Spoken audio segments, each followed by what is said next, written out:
Hai guys, hari ni kita nak unbox new mobile M6. Tengok phone ni best ke tidak.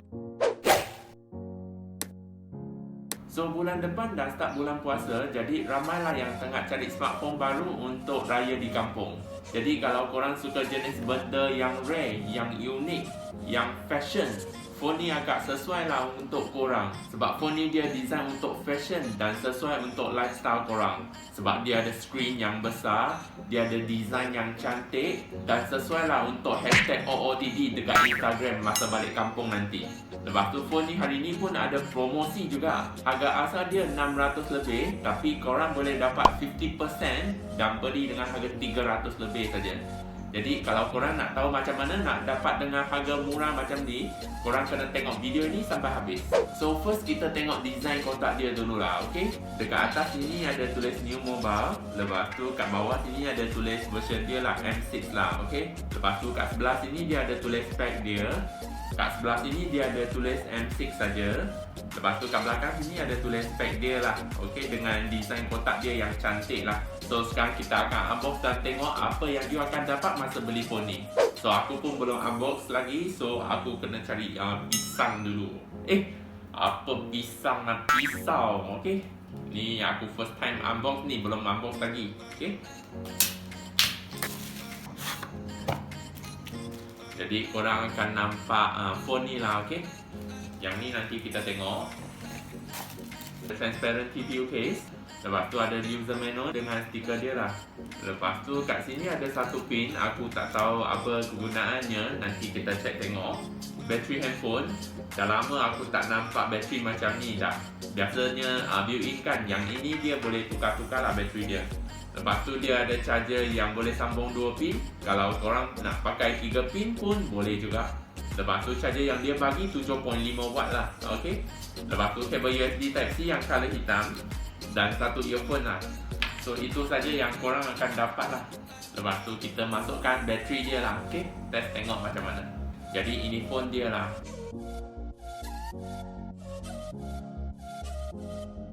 Kat sebelah kanan dia ada volume button dengan power button. Kat bawah dia pula ada speaker, USB-C dan mic. Kat sebelah kiri dia tak ada benda. Kat atas pula dia ada 3.5mm audio jack. Kat depan dia pakai drop notch display. Kat belakang dia ada design 4 kamera, flash dengan logo new lah. So first impression aku tentang phone ni memang nice. Sebab phone ni dia pun agak nipis jugalah, dia tak tebal sangat. Lepas tu design dia pun cantik jugalah. Dia jenis yang stylish lah. So phone ni dia design untuk orang yang suka fashion lah, okay? You nak benda yang lain daripada yang lain, phone ni memang sesuai lah untuk korang. Jadi aku pun baru unbox ni, aku pun belum set up phone ni dulu. Aku pergi set up dulu, nanti kita datang balik, okay? 2,000 years later. So aku pun dah habis set up ni. Sekarang kita cerita dah sikit tentang phone ni, okay?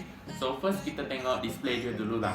Display dia menggunakan 6.5 inci. Lepas tu dia menggunakan drop notch display.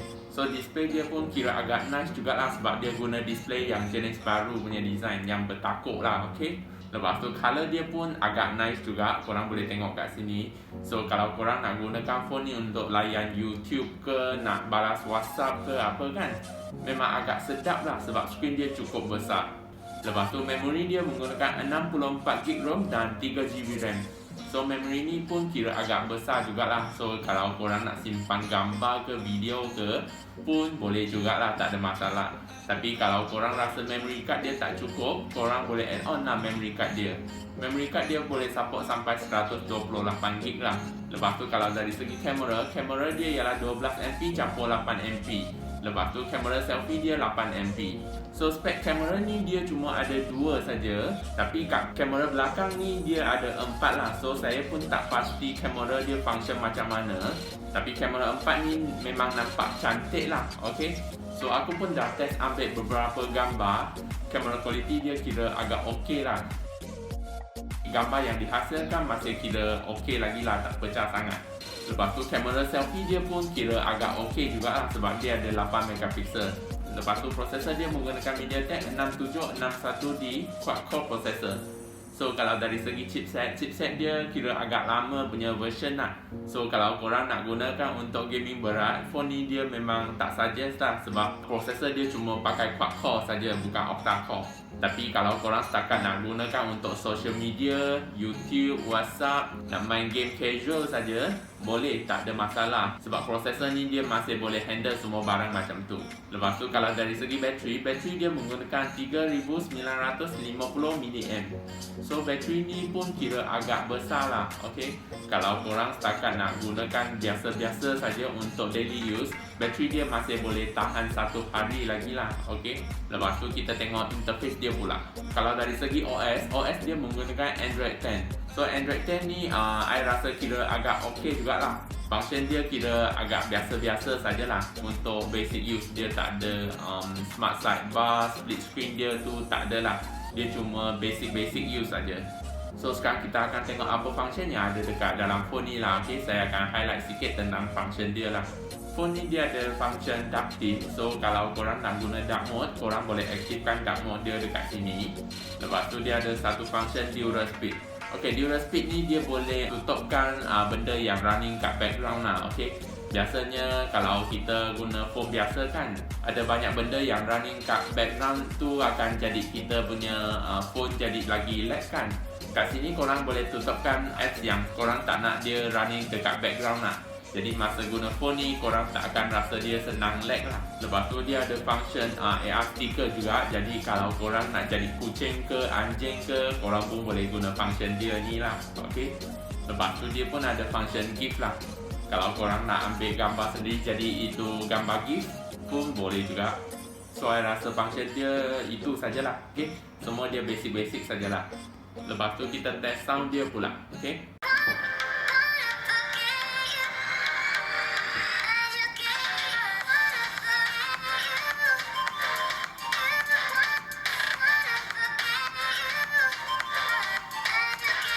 So kalau dari segi sound quality dia I rasa biasa-biasa lah, tak adalah sedap sangat, tapi kira okey lah, sebab ni dia cuma budget smartphone kan.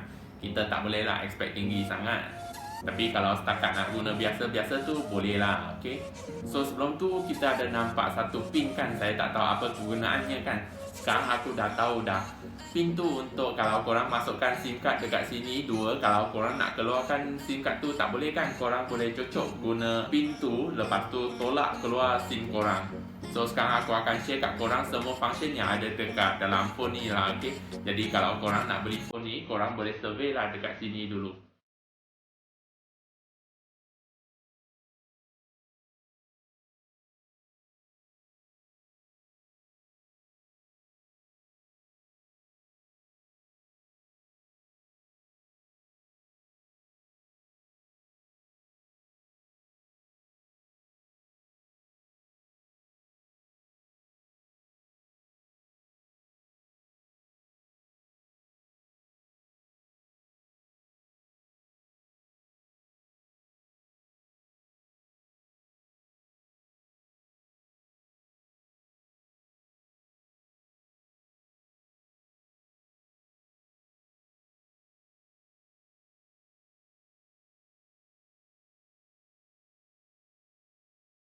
So siapa yang sesuai untuk gunakan phone ni? Kalau korang nak cari sebuah smartphone untuk basic use, nak memory yang besar, nak RAM yang besar, korang boleh consider lah beli phone yang ini. Sebab dia ada screen yang besar, kamera yang nice, design yang cantik, dan harga dia pun kira mampu milik lah. Jadi kalau masa balik kampung nanti, korang nak hashtag OOTD dan share dekat Instagram pun sedap juga lah, sebab design dia memang nice lah, okay. So kalau korang nak beli phone ni, saya akan letakkan link dia dekat description sana. Lepas tu sekarang dia tengah ada promosi. Korang cuma kena masukkan voucher code yang aku bagi dekat sini dan masuk dekat Shopee lah. Lepas tu korang boleh belilah dengan harga RM309 saja. So itu saja untuk video hari ni. Kalau suka video ni, jangan lupa tekan butang like, share, komen dan subscribe ya. Bye bye and see you in the next video.